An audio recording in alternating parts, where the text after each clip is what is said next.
Alright, what we got here is a 69 El Camino, and it's in really good shape, but it does have a few issues. But let's talk about the good to start off with. Alright, so you open up the door and your windows roll up really smooth. And look at the seats, the carpet, the whole interior looks really nice. It was a 3-speed on the column. Alright. You hear that? That door shut nice. There's no rust in it really.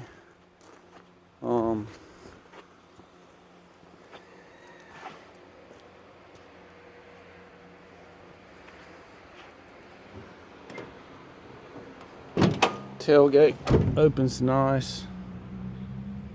Really no rust there. I mean, a little surface rust where it needs some paint on it. I mean, that's just surface rust. There's no holes or anything. Tailgate shuts nice. I mean, it's had some previous body work in the past. A little in the corner, quarter there, a little in the front fenders. But overall, really nice. Same thing with the passenger door. I mean, it's clean. Bumper jacks in there. Glove box liner's good. Door shuts nice.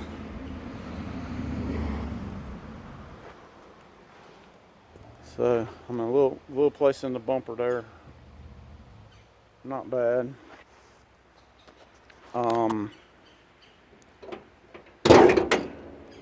And then under the hood.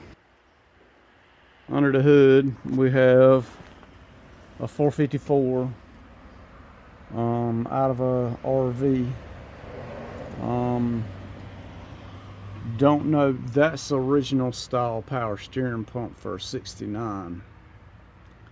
But the numbers on the block come out to a 73 to 90 454. And judging by the color on the valve covers and the color on the heads and the block underneath the orange paint, it's the late 70s when they painted them that blue color. It's had new water pump put on it. Looks like the heater hoses are new. It's got electronic ignition in it. Power steering hoses are new. It's got a new plastic aluminum radiator in it. So that's pretty much the good. Also, got new shocks. They've put big block springs on the front. Got new springs and shocks on the rear. So somebody's the alternator's been remanned. Okay.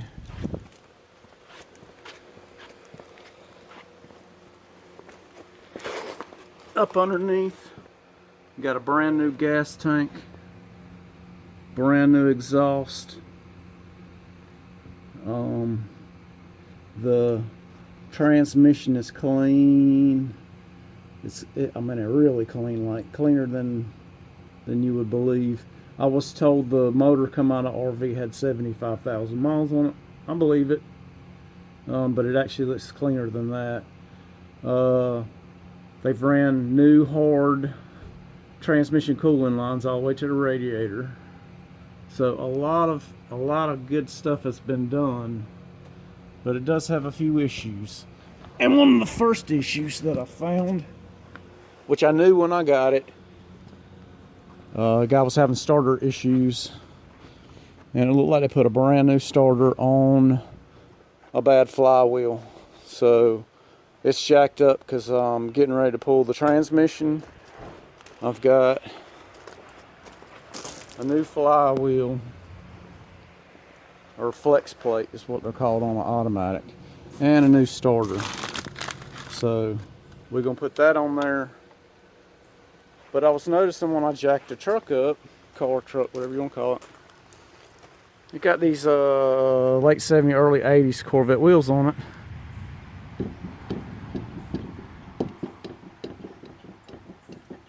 And it's got the, looks like it's got the wrong lug nuts on it, because that wheel is not safe at all.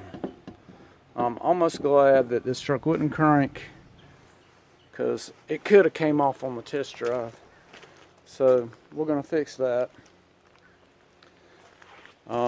It's got manual drum brakes all the way around, and with the big block springs on it, you can't tell because it's jacked up and there's no weight on the front suspension.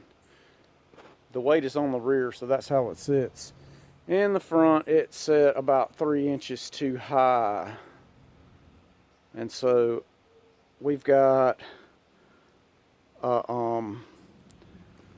disc brake conversion kit with 2-inch drop spindles we're going to put on this thing, and that way it'll set it back down like it's supposed to sit and get it right. Also, the high beam headlights were out and one of the low beams on high was out, so we got a set of a whole set of headlight bulbs, and one of the turn signal bulbs is out, so we got a turn signal bulb. Everything else works on the car. Even the buzzer for the key switch works. So I've got the battery disconnected because I've got the starter off of it, so I can't show you that right this minute, but I will show you before we're done, or maybe in the next video. But like I said, motor's really clean. Somebody didn't clean it up good enough when they painted it orange though, because the orange paint that they put on here did not stick.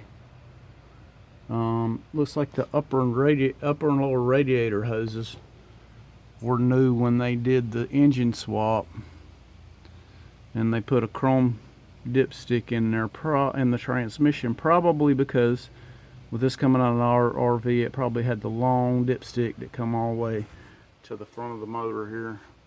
And then somebody's also got a double pumper Holly on here, and they've run hardline all the way to the pump from it. You can see the new transmission cooling lines. Another issue is this big double pumper carburetor is too much carburetor for this stock engine. So we're probably going to put a quadrajet on it and get this back where it should be right for the motor. I mean, the only time you would need to put that kind of carburetor on there is if you did a cam and intake swap. But you can see I've got an adapter plate right here that's adapted the quadrajet flange, spreadbore flange to the Holly pattern. So I mean, quadrajet's the right carburetor for this motor and would be really set up right for the combination because of the power that this motor's stock. I mean, it's probably pathetically weak stock, but it is a 454, and there's some things that could be done. Like I said, a cam and an intake swap can be done to make it really come to life, but we're not worried about that right now. We're just going to get it running and we're going to drive it and see how it does. So like I said, really nice truck, car, whatever you want to call it. I'll call it a truck, but it is really a car. Like I said, it's super clean. Like I said, I can't believe the condition of the interior.